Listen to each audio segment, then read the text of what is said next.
Welcome to Every Dollar Counts with Josh and Jay, a shot of true serum for your investment and insurance questions. I'm Josh Knoll, the owner of Gulf Coast Financial Advisors, and I'm joined by my co-host, Mr. Jay Stubbs, director of the Gulf Coast for First Protective. We are brought to you on the Prime Capital Investment Advisors podcast network. Jay, buddy, how you doing?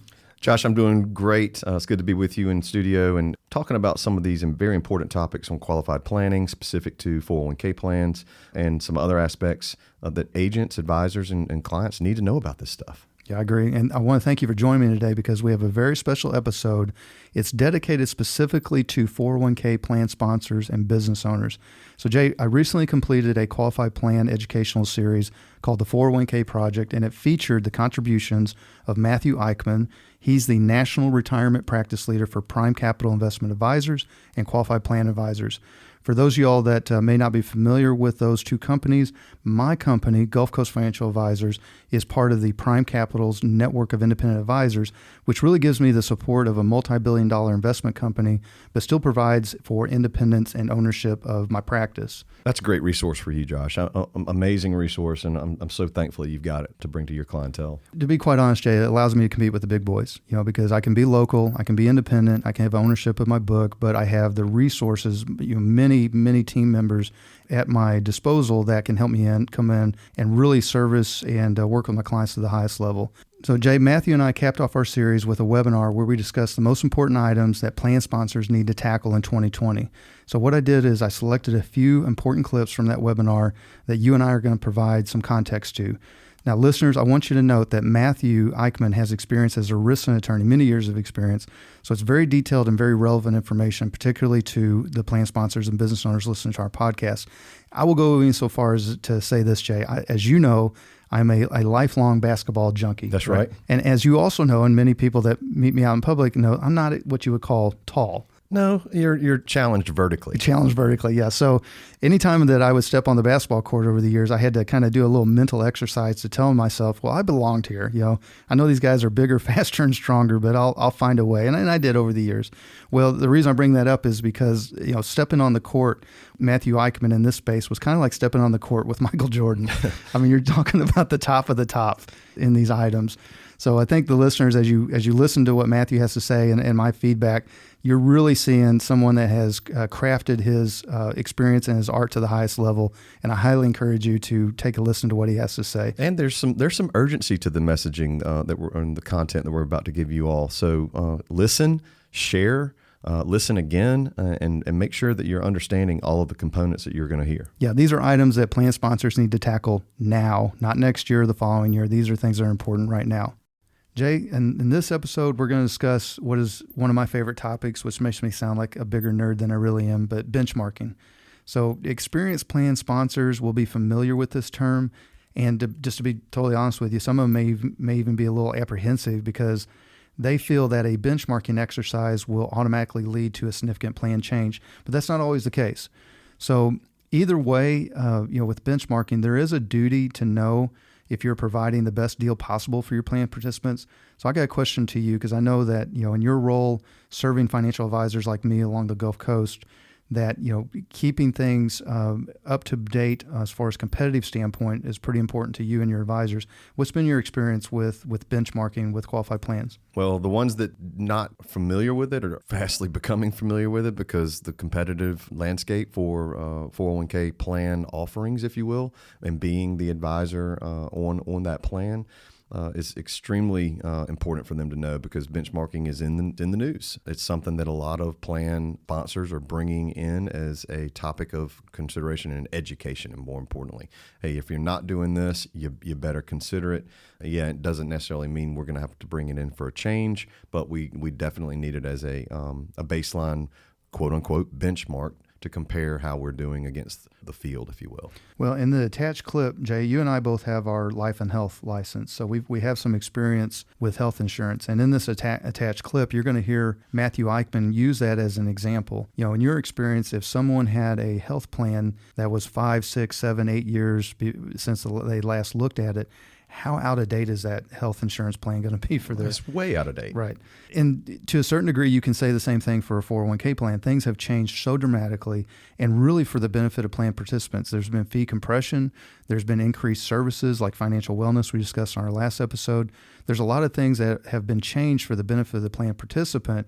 So it really behooves you to have a competitive bid with a benchmarking exercise that can be done blindly. You don't have to announce to the world that you're taking your plan out to bid. You can do it in a confidential manner, and you can find out, am I offering the best package to my plan participants? So all that said, let's go ahead and hear our clip from the discussion I had with Matthew Eichmann. And before we dive into that, let's have our friends from Sloth Racer kick us off. I do want to get real quickly here to benchmarking, and then we wrap up. So with benchmarking, I want to start with health insurance. Even though we're talking about retirement plans today, I want to start with health insurance. So let's think about how employers shop their health insurance. And I want you to think through, if the answer to any of these questions was yes, how long you would have your job as an HR professional within an organization. With your health insurance, you wait 5 to 10 years before seeking a new proposal, before looking at premium costs. When it comes to health insurance, you merely go to your current carrier and say, hey, are we paying about the national average? Oh, we are? Oh, okay. Well, that's cool. We'll stay. And do you really only look at one aspect of the quote, right? You just say, it's kind of like buying a car. You just say, hey, what's my monthly payment, without looking at what do you get for that? Well, of course, the answer to that is no in almost all scenarios, right? You check the marketplace about every year, maybe every 2 years. You go out and get competitive bids, and then we look at the various details to figure out the value. We need to know copays and deductibles and the size of the network, and what are the drug benefits, and how's the claim experience work, and do we have an advocate to help us with questions, and all sorts of customer service issues that have become more and more important. So when we think about retirement plans, why is it so different? Shouldn't those same considerations apply? And that's really, I would argue, not only should the same considerations apply, but actually there's more at stake because of the fiduciary liability.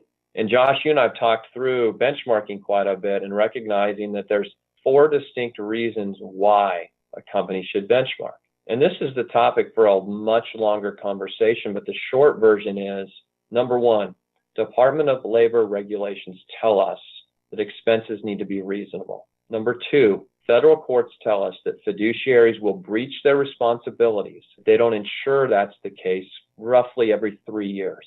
Doesn't say you have to do an RFP every 3 years, not necessarily, but some sort of market-based benchmarking is appropriate. Number 3, it's such a rapidly changing marketplace. The degree to which record keepers are providing more and more resources at lower price points now makes it absolutely critical, so that you can accomplish the 4th why, which is to be able to look at your employees and say, we've done the best for you that we can. We've looked at this in detail. We feel proud of the retirement plan services and the fees that we have available for you. And frankly, if you're thinking about benchmarking, I could have lost some of you right away. When I put benchmarking up there, some of you probably thought, well, I don't want to benchmark. Why not? Well, I don't want to have to move my plan. Well, why would you have to move your plan? Well, if I go through that, what if I find something that's better than what we have?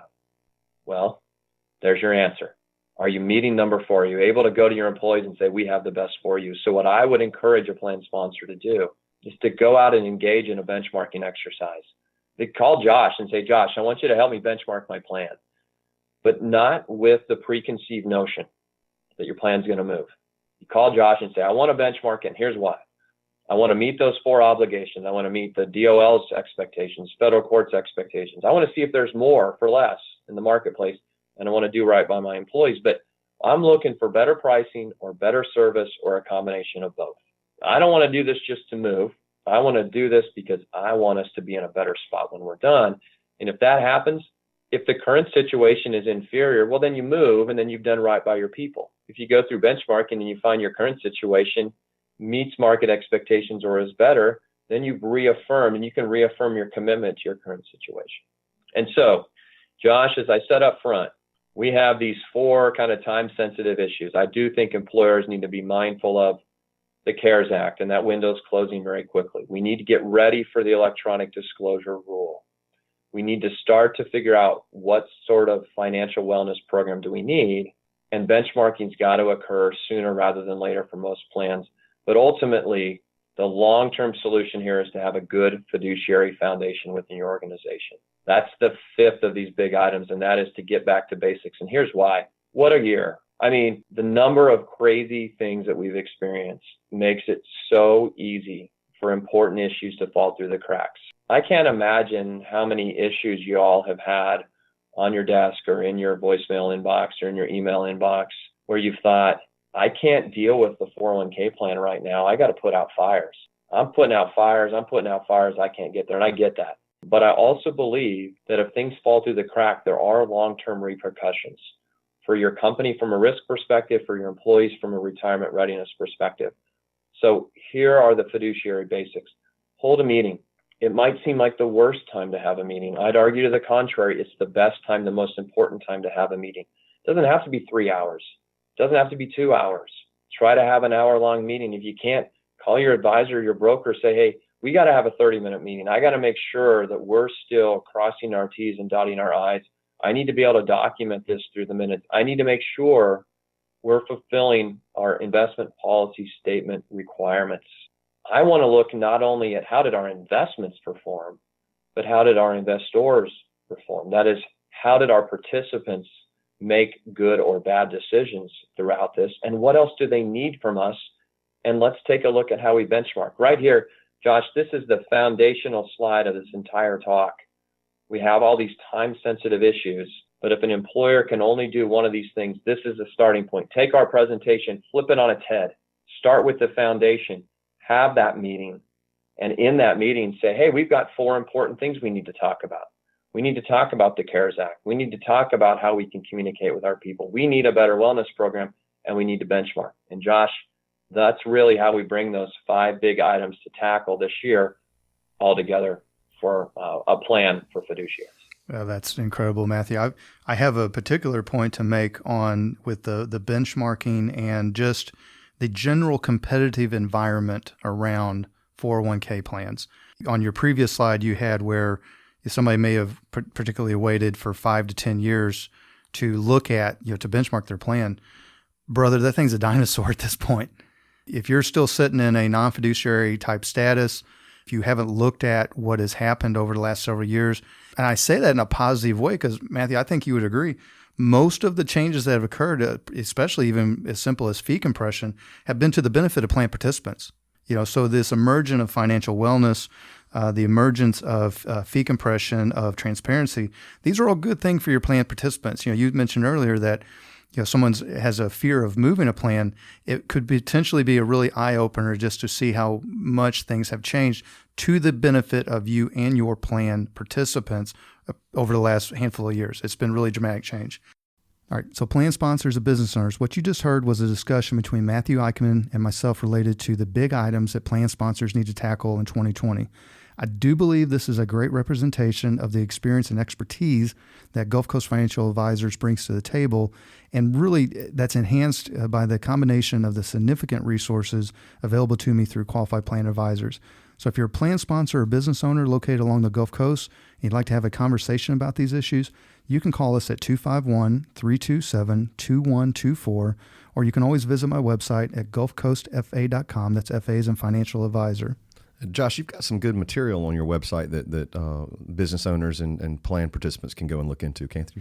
I do, Jay. And specific to this topic, I actually have a dedicated landing page called the 401k Forum, where you're going to find this information, related podcast articles. It's obviously going to be very CARES Act and COVID related, but that's what should be on top of mind for plan sponsors right now. So I really encourage you all to visit that website, take time to listen to the full webinar, and dive into the other materials that we have there.